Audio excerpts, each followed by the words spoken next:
AP రాజకీయాల్లో కీలక పరిణామాలు చోటు చేసుకుంటున్నాయి. జగన్ లక్ష్యంగా ప్రత్యర్థి పార్టీలు కొత్త వ్యూహాలు అమలు చేస్తున్నాయి. ఇప్పటికే మద్యం కేసులో పలువురు వైసీపీ నేతలు అరెస్ట్ అయ్యారు. ఇతర కేసుల్లో అరెస్ట్ అయిన నేతలు బెయిల్పై విడుదలవుతున్నారు. కొంతకాలంగా లిక్కర్ కేసులో జగన్ అరెస్టు ఖాయమని కూటమి నేతలు చెబుతూ వచ్చారు. అయితే ఈ కేసు విచారణ కొనసాగుతున్న వేళ ఎవరూ ఎలాంటి వ్యాఖ్యలు చేయొద్దని సీఎం చంద్రబాబు మంత్రులకు సూచించారు. కాగా ఇప్పుడు మరోసారి జగన్ అరెస్టుపై అంచనాలు మొదలయ్యాయి. లిక్కర్ కేసులో వేల కోట్ల స్కామ్ జరిగిందని కూటమి నేతలు ఆరోపిస్తున్నారు.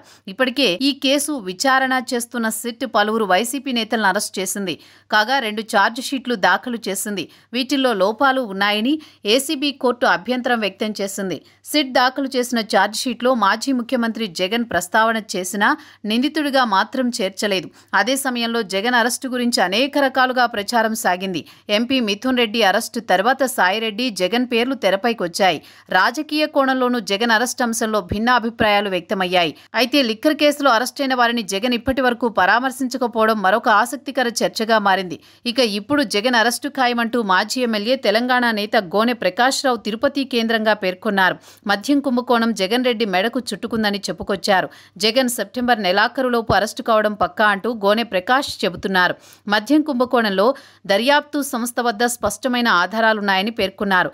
ప్రచారం సాగుతున్నట్లు జగన్ అరెస్టు కోసం బీజేపీ అనుమతి కూడా అవసరం ఉండదని విశ్లేషించారు. లిక్కర్ కేసులో జగన్ అరెస్టు వ్యవహారం సీఎం చంద్రబాబు ఆచితూచి వ్యవహరిస్తున్నారని చెప్పారు. పక్కా ఆధారాలు ఉండడంతో జగన్ అరెస్ట్ నుంచి తప్పించుకోలేరని వ్యాఖ్యానించారు.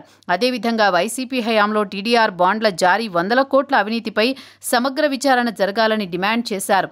ఉపరాష్ట్రపతి ఎన్నికల నేపథ్యంలో ఎన్డీఏకు వ్యతిరేకంగా ఉండాల్సిన జగన్ ఎన్డీఏ వైపు ఉండడం ఆశ్చర్యంగా ఉందన్నారు.